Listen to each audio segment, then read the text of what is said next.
Pada tanggal 14 Agustus 1945, para kaum muda mengadakan rapat di Jakarta. Dalam rapat ini, Sultan Syahrir mengumumkan bahwa dia mendapatkan informasi tentang menyerahnya Jepang kepada sekutu. Saudara-saudara, saya dapat berita bahwa Jepang telah menyerah kepada sekutu. Saya dapat berita ini dari koran. Sungguh kabar gembira yang Anda kabarkan tadi, tapi apa itu kekosongan kekuasaan? Lalu, apa yang kita harus lakukan untuk mengisi kekuasaan ini? Bagaimana jika kita meminta Bung Karno dan Hatta untuk memproklamasikan kemerdekaan Indonesia secepatnya? Ya, saya setuju dengan itu karena ini memang waktu yang tepat untuk memproklamasikan kemerdekaan Indonesia. Baiklah, kalau kalian semua setuju, mari kita bicarakan ini ke rumah Bung Karno. Baiklah, mari kita ke rumah Bung Karno. Ayo. Rapat pun diakhiri dan mereka pergi ke rumah Soekarno dengan maksud memberitahu Soekarno akan keinginan para kaum muda ini.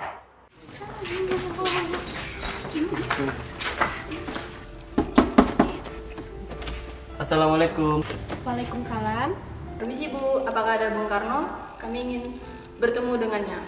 Oh, ada. Bapak di dalam. Memang ada keperluan apa ya? Begini Bu, ada hal yang ingin kami bicarakan. Kalau begitu silakan masuk.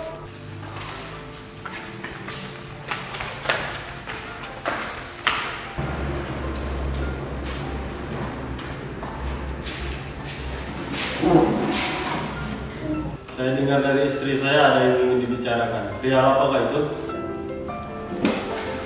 Begini, kami mendapatkan kabar bahwa Jepang telah menyerah kepada sekutu. Jadi otomatis kekuasaan di Indonesia mengalami kekosongan. Benarkah? Ya, itu benar. Kami kesini untuk meminta agar dilaksanakannya proklamasi kemerdekaan Indonesia. Secepatnya mungkin akan saya usahakan setelah saya merundingkan dengan anggota PPKI lainnya. Tidak bisa, kita tidak bisa menunggu lebih lama karena ini waktu yang tepat untuk kita memproklamasikan kemerdekaan Indonesia. Apakah kalian tidak memikirkan bahaya yang kita dapat bila kita senekat itu memproklamasikan Indonesia? Jepang pasti akan menyerang kita. Justru itu, Jepang bukan lagi penguasa Indonesia. Jadi, untuk apa kita menyia-nyiakan kesempatan ini? Nanti saja setelah kita membicarakan dengan anggota PPKI lainnya. Saya tidak berharap Anda melaksanakan hal PPKI. Tapi PPKI merupakan satu-satunya untuk memerdekakan Indonesia. Tapi kami tidak ingin merdeka oleh Jepang. Assalamualaikum. Waalaikumsalam. Wah, ada apa ini? Kami ingin proklamasi Indonesia cepat dilaksanakan. Apakah sebaiknya kita rundingkan dulu secara matang-matang? Tidak ada waktu lagi sebelum bangsa lain menguasai negara kita. Baik, kami akan membicarakan hari ini. Besok silakan kalian datang kembali. Baiklah. Kami permisi dulu, maaf telah mengganggu. Assalamualaikum. Waalaikumsalam. Apa yang sebenarnya terjadi, Bung? Mereka bilang Jepang telah mengalah dengan negara sekutu dan mereka ingin memproklamasikan kemerdekaan Indonesia. Apa? Bukankah seharusnya kita adakan dulu sidang PKI sebelum melaksanakan proklamasi kemerdekaan Indonesia? Ya, saya juga berpikiran seperti itu. Tapi mereka tetap memaksa untuk memproklamasikan kemerdekaan Indonesia.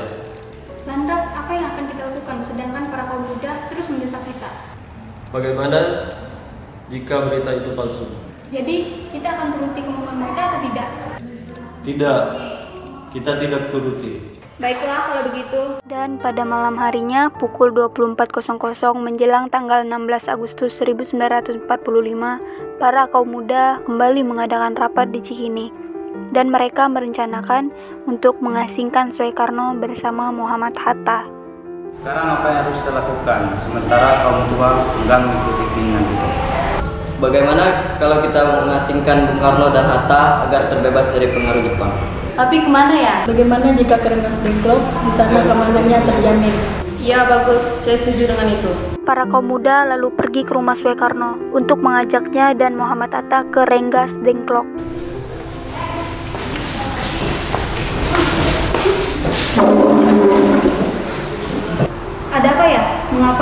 malam gini kalian susah-susah datang kemari. Ada hal penting yang ingin kami bicarakan. Sebelumnya kami mohon maaf karena telah mengganggu istirahat kalian. Kami diutus untuk membawa kalian berdua ke luar kota. Memangnya kalian akan membawa kami kemana? Ke Rawang. Kalau kami tidak mau?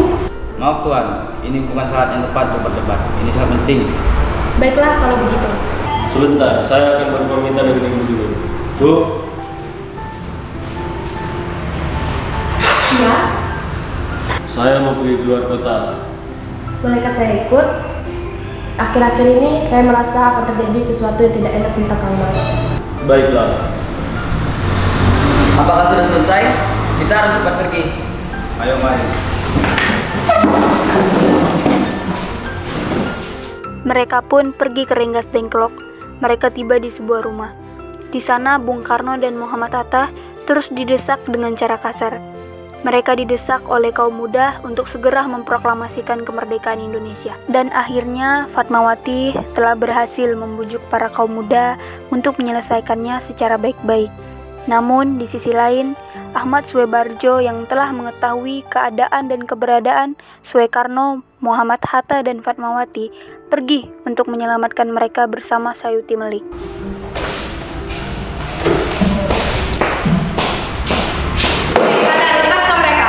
Baiklah.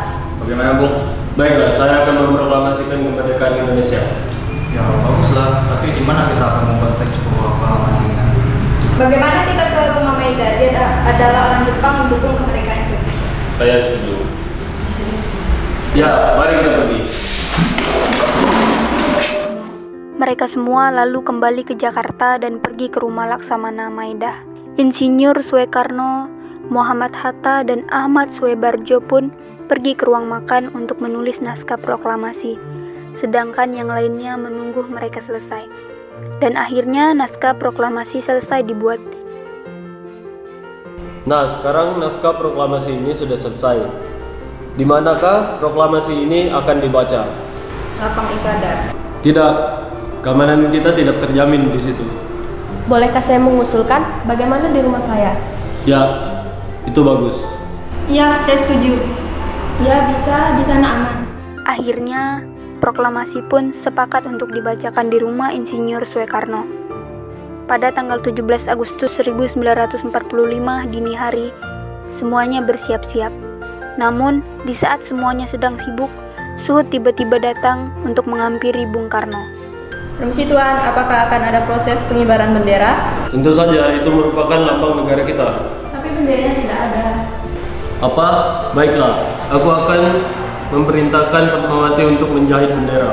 Fatmawati pun menjahitkan bendera merah putih dan mereka semua mempersiapkan pengibaran bendera. Suekarno pun membacakan pidatonya sebentar dan membacakan naskah proklamasi. Suhut dan Latif pun mengibarkan bendera merah putih yang diiringi lagu Indonesia Raya ciptaan W.R. Supratman.